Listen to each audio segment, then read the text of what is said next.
ஒரு அடிகனமான ஒரு கடாயை அடுப்பில் வச்சு 1½ கப் அளவுக்கு தோல் உளுந்து, அதாவது உடைச்ச உளுந்து எடுத்திருக்கேன். அதை கருகிராமல் நல்லா செவந்து வர்ற வரைக்கும் வாசனை வரணும். அந்த அளவுக்கு நல்லா வறுத்து எடுத்துக்கணும். இப்போ நல்லா அது செவந்து வந்துருச்சு, கலர் மாறி கோல்டன் கலரில் மாறி வந்துருச்சு. கருகிடக்கூடாதுங்கிறது முக்கியம். இந்த வாசனை வந்த உளுந்தை ஒரு தட்டில் எடுத்து ஆற வச்சிட்டோம். 1 கப் அளவுக்கு உடைச்ச கடலை, தனி உளுந்து வச்சும் நம்ம லட்டு பண்ணலாம். இது சேர்த்திங்கன்னா சத்துக்கு சத்தும் ஆச்சு, ருசியும் கூட. அது லேசாக சூடு வந்தால் போதும், நல்லா கை பொறுக்கிற அளவுக்கு சூடு வரணும். இதோட 3 ஏலக்காய் போட்டுக்கலாம். நான் ஏலக்காய் பொடி போட்டிருக்கேன். இப்போ மொத்தத்துக்கு நம்ம 1, அது ஒரு 1½ அப்போ 2½ கப்பு அளவுக்கு உளுந்து எடுத்திருக்கோம். அதுக்கு 1½ கப்பு அளவுக்கு கருப்பட்டி. கொஞ்சம் இனிப்பு வேணும்னா கூட கொஞ்சம் சேர்த்துக்கலாம். இதை நம்ம நல்லா தட்டிட்டு மிக்சியில் போட்டு விப்பரில் போட்டோன்னா மாதிரி தூளாயிரும்.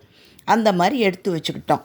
இப்போ ஆற வச்சுருந்த உளுந்தையும் உடைச்ச கடலையும், அதாவது பொட்டு கடலையும் நல்லா நைஸாக அரைச்சிக்கணும். நைஸான்னு சொன்னாக்க வயசானவங்களுக்கு நல்லா பவுடராக பண்ணிடுங்க. கொஞ்சம் மென்று சாப்பிட்டா டேஸ்ட்டு நல்லாயிருக்கும்.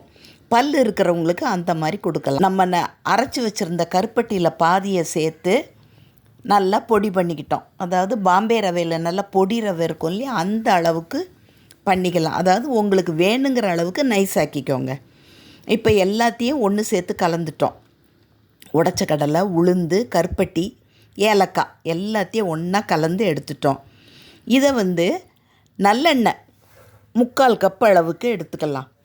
இந்த நல்லெண்ணெயை புகையை நல்லா சூடு பண்ணக்கூடாது, லேசாக சூடு வரணும். அதை எடுத்து மொத்தமும் ஊற்றிடவும் கூடாது, கொஞ்சமாக ஊற்றணும். நல்லா பொறுன்னு அந்த இடத்துல நல்லா பபுள் வரும். அந்த மாதிரி வந்தால் பக்குவம் கரெக்டாக இருக்குது எண்ணெய்க்குன்னு அர்த்தம். இதை ஸ்பூனை வச்சு கிண்டணும். சூடானதில் கை வச்சிடக்கூடாது. ஸ்பூனை வச்சு அந்த எண்ணெய்க்கு கொள்கிற அளவுக்கு, அதாவது உருண்டை பிடிக்கக்கூடிய அளவுக்கு மட்டும் மாவை சேர்க்கணும். சேர்த்துட்டு கொஞ்சம் நேரம் கழித்து கையில் பிடிக்கிற அளவுக்கு அந்த சூடு கொஞ்சம் குறைஞ்சிரும். அப்போ கையினால் நல்லா இறுக்கி நம்ம லட்டு, ரவை லட்டெல்லாம் பிடிக்கிற மாதிரி பிடிச்சிக்கணும். இப்போ பாருங்கள், நல்லா சூடு ஆறிடுச்சு. கையில் பிடிக்கிற அளவுக்கு தான் சூடு இருக்குது. நல்லா இறுக்கி உதிர்ந்துராத அளவுக்கு பிடிச்சு வச்சுக்கணும். இந்த அளவுக்கு எனக்கு 11 உருண்டை வந்தது. இது குறுக்கு வலியெல்லாம் தீர்க்கக்கூடியது, முட்டு வலி, வயசானவங்களுக்கு ஏற்படக்கூடிய அந்த எலும்பு பலகீனங்கள் எல்லாத்தையுமே தீர்க்கக்கூடியது. பெண் குழந்தைங்களுக்கு இது கொடுத்தீங்கன்னா அவங்களுடைய ஆரோக்கியத்திற்கு நல்லது. ஆண் குழந்தைங்களுக்கும் இது நல்லது தான். அந்த வளர்கிற குழந்தைகளுக்கு இதை கொடுக்கறது எலும்பு உறுதியாகிறதுக்கு ரொம்ப நல்லது. முக்கியமாக பெண் குழந்தைங்களுக்கு கொடுக்கறது ரொம்ப நல்லது. இப்போ கருப்பு உளுந்து உருண்டை, ஆரோக்கியமான உருண்டை ரெடி.